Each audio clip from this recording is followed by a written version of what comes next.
Good morning from Panhandle Outdoors, America's only daily outdoor TV show.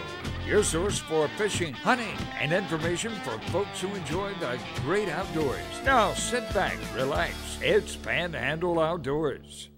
Good morning, folks. Welcome to Panhandle Outdoors. I'm Winston Chester. I'm so glad you're here this Friday morning, getting ready for a big weekend. Everybody's excited about doing all kind of weekend activities in outdoors, and we're going to help you and try to give you some good advice and good information. But let's move along with our weather brought to us by Haney Technical Center at the corner of Baldwin Highway 77. High today called 78, low 64, but that all-important water temperature, 69 degrees, so it's hanging in there around, it's plus 68. That's the big thing we always wanted on our migration path. So 69 degrees this morning, should be a good weekend. I'm telling you now, the Spanish are thick. People, they're jumping in the boat. You don't even have to fish. Just drive out there, they're going to jump in the boat. I promise you. River reading brought to us by Mountain Dew. Their slogan this year, take it outside, with Mountain Dew. We appreciate the viewership and all the support of the folks there at the Buffalo Rock. Looking at our place called Bluntstown, 11.4. We said yesterday it wasn't going to rise any. Well, it is rising today. They had more rain up there than we thought. They opened up the dam gates at the Jim Woodruff Dam, and that's why we're getting a little bit of a rise right there. Choctaw Caryville, 7.8. Got a little bit of a rise to it. Should be dropping out some tomorrow. Tide chart brought to us by Kent Forest Lawn. Good strong tide today. The low tide is this morning at 129, and the high tide is at 257 this afternoon. Really strong tides tomorrow also. And our marine forecast, south-southeast at about 11. It's been blowing this whole month of April, but it's going to calm down soon. We're going to take a quick break, come back with our special guest.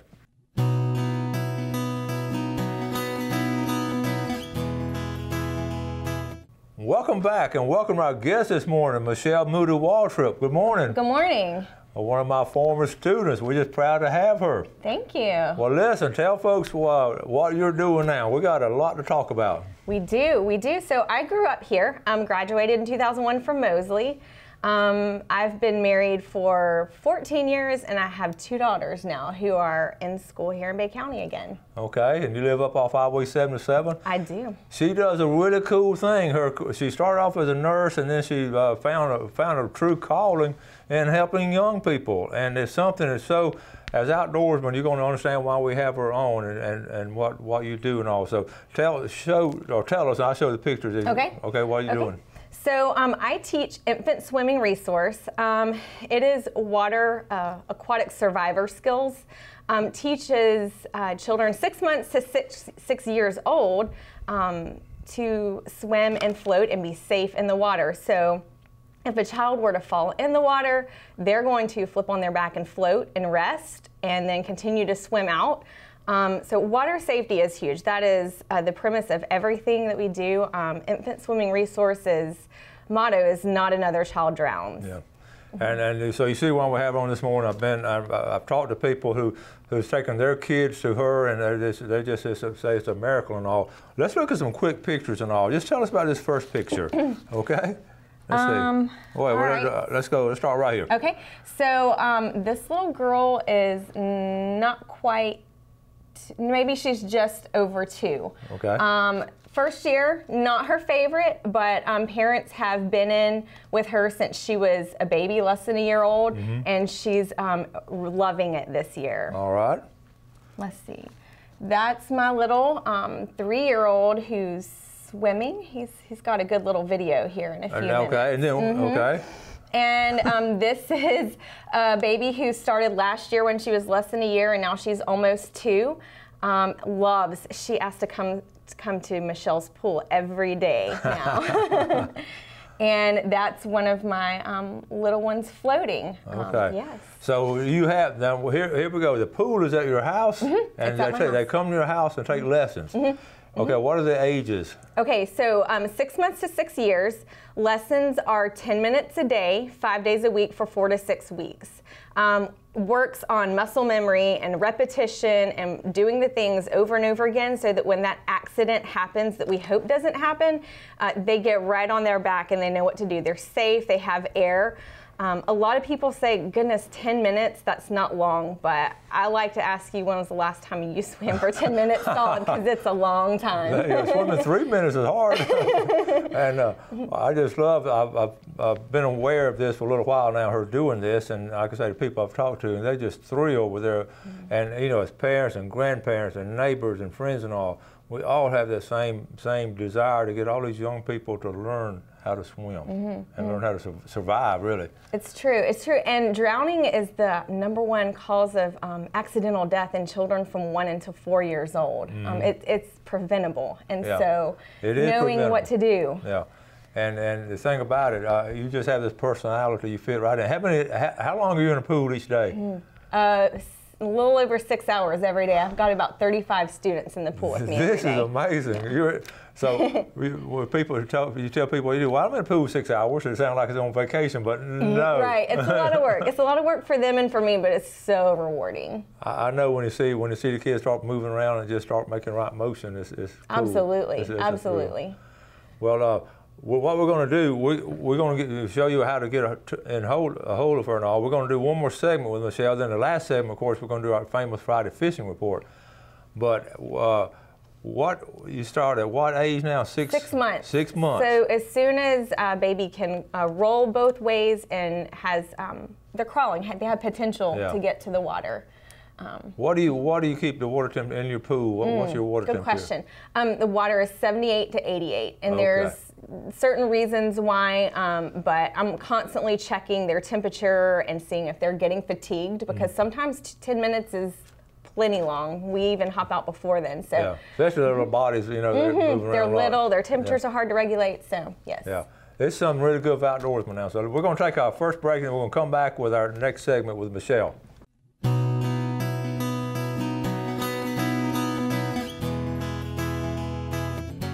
Okay, welcome back. Our guest this morning, Michelle Waldrop, Michelle Moody Waldrop was what I called her and all, but from Bay County and all. You grew up around White Western? Or? I did. I grew up on the lake. Also, my grandparents were on the lake, and then my family, we grew up on the bay in Southport. So I have water in my blood. So you understand about the importance of learning how to swim? Absolutely, absolutely. And then you had your 2 daughters, and so.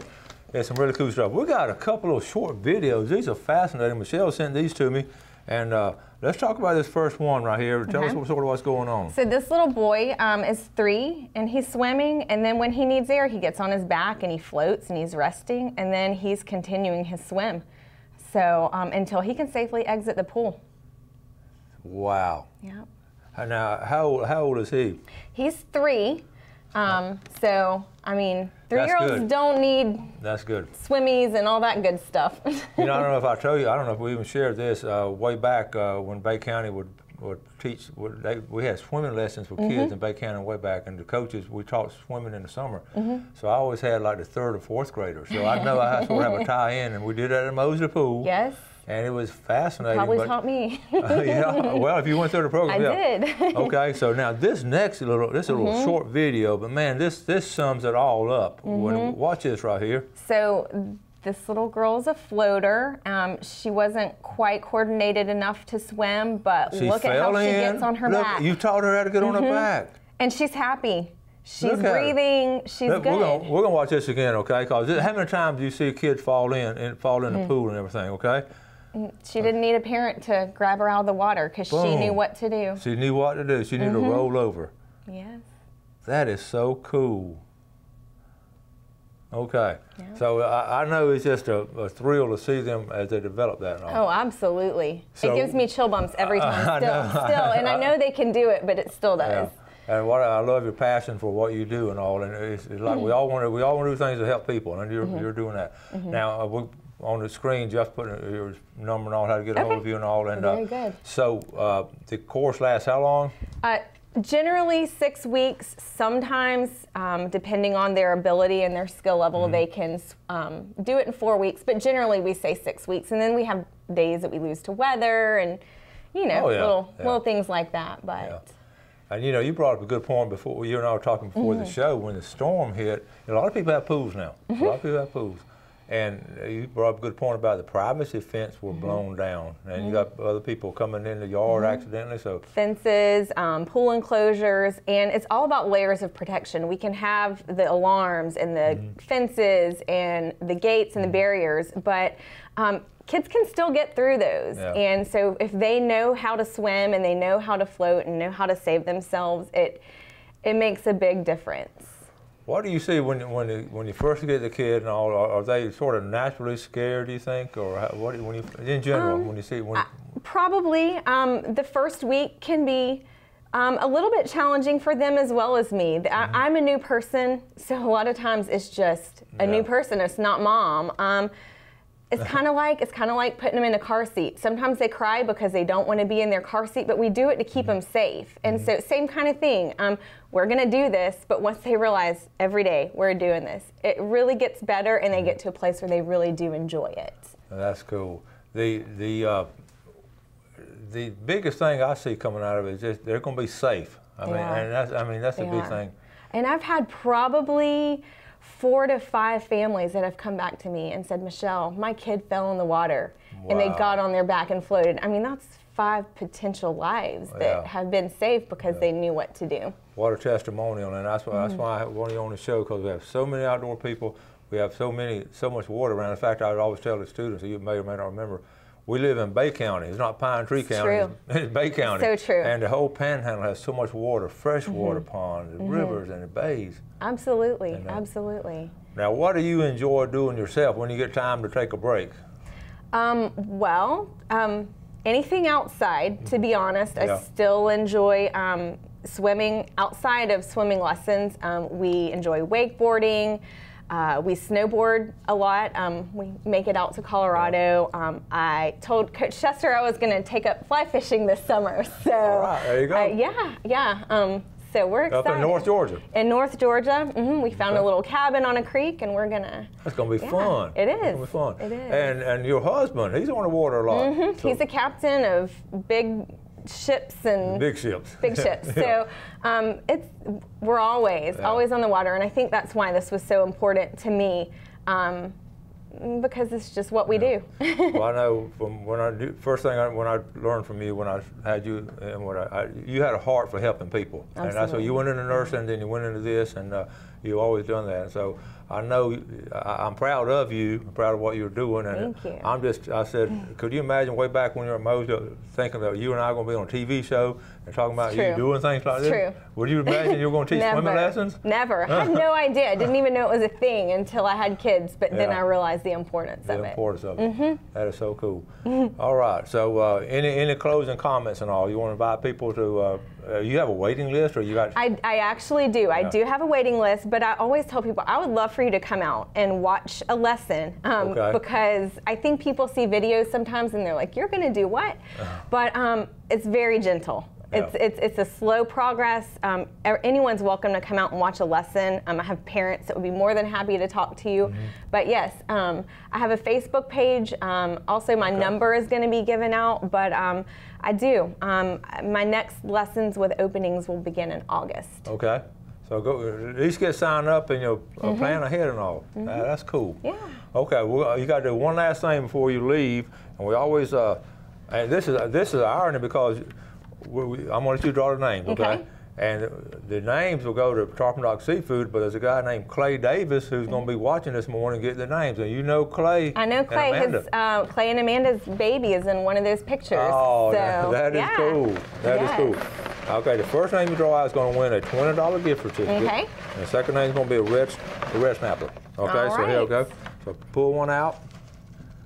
And that's going to be all the way from Lake Victor up there in Defuniak, Stacy McDougal. All right. All right. All right.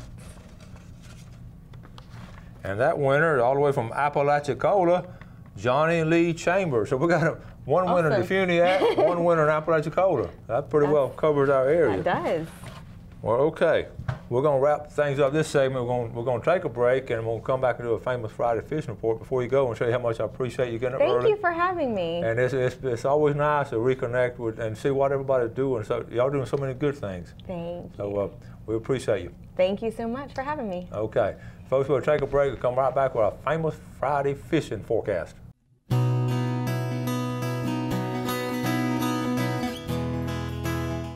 Okay, welcome back. Let's get started with our famous Friday fishing forecast. We've got plenty of time. That is such a neat thing she has going there, and to get the young people to just learn how, they don't have to swim laps and all, just learn how to be safe in the water. And I'm just tickled that she's doing that, and I know she's helped a lot of young people. Let's move on. I'm going to start off with fishing report.